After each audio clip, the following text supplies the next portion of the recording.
Collègues, l'ordre du jour appelle à présent la question numéro 695 de notre collègue Nathalie Delattre au ministre auprès de la ministre de la Cohésion des territoires et des relations avec les collectivités territoriales chargée de la ville et du logement. Merci, Monsieur le Président. Madame la Ministre, mes chers collègues.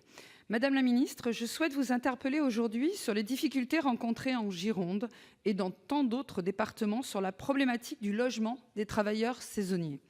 Dans les vignobles français, notamment, de nombreux travailleurs saisonniers se retrouvent confrontés soit à une insuffisance de logement, soit au manque de moyens financiers pour se loger.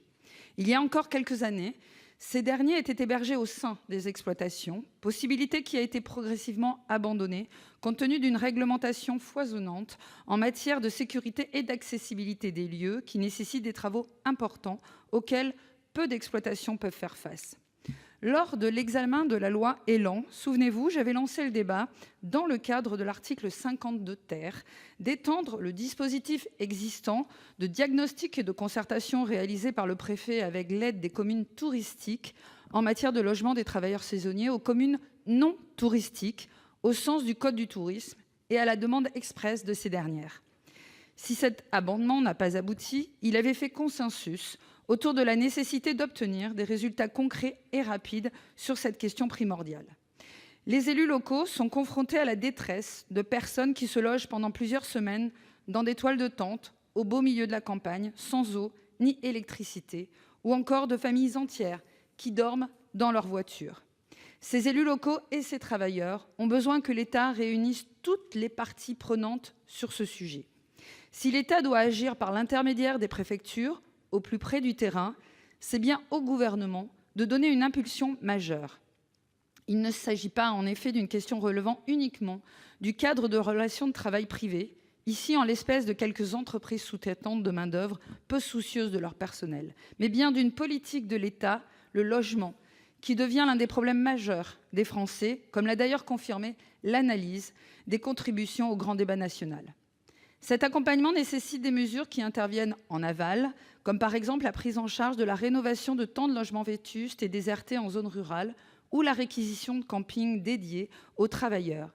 Mais elles devront être complétées par des mesures amont, telles l'identification des normes européennes et françaises qui ne permettent plus aux exploitations d'accueillir comme elles le faisaient auparavant et se redonner ainsi une capacité d'agir en la matière. Les territoires sont déjà en quête de solutions et se sont mis au travail, chacun avec leurs moyens, souvent bien différents. Alors, de vous reposer la question aujourd'hui, Madame la Ministre, quelles actions envisagez-vous pour que l'État aide les territoires à structurer ces mesures urgentes? Je vous remercie. Merci, chers collègues. Madame la ministre Jacqueline Gourault, vous avez la parole. Madame la sénatrice, le gouvernement est pleinement conscient des difficultés de logement rencontrées par les nombreux travailleurs saisonniers. Je voudrais peut-être amener une touche personnelle à la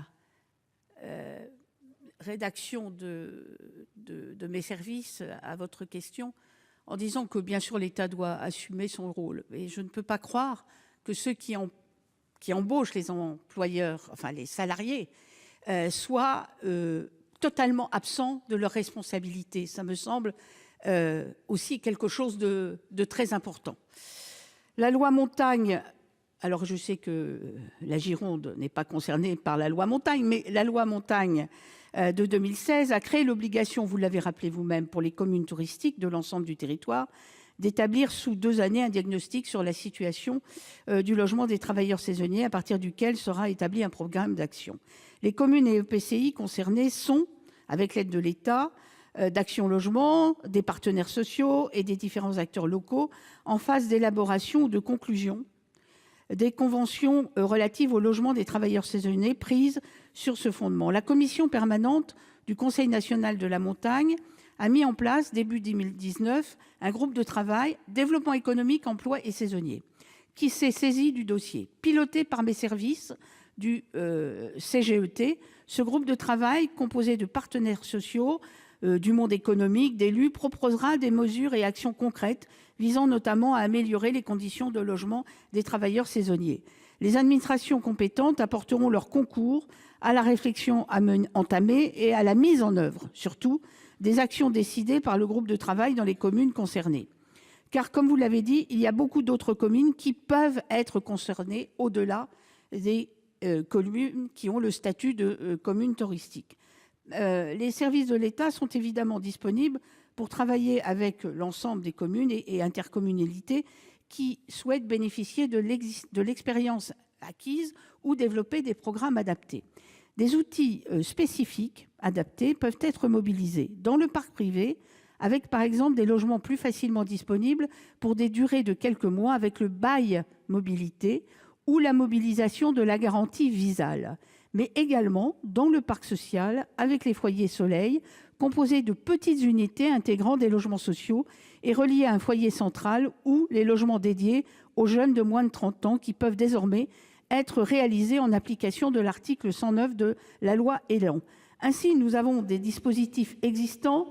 Je suis tout à fait consciente qu'il faut donner une impulsion au niveau national, et c'est le rôle de l'État. Et évidemment, il faut travailler en étroite relation avec les collectivités territoriales.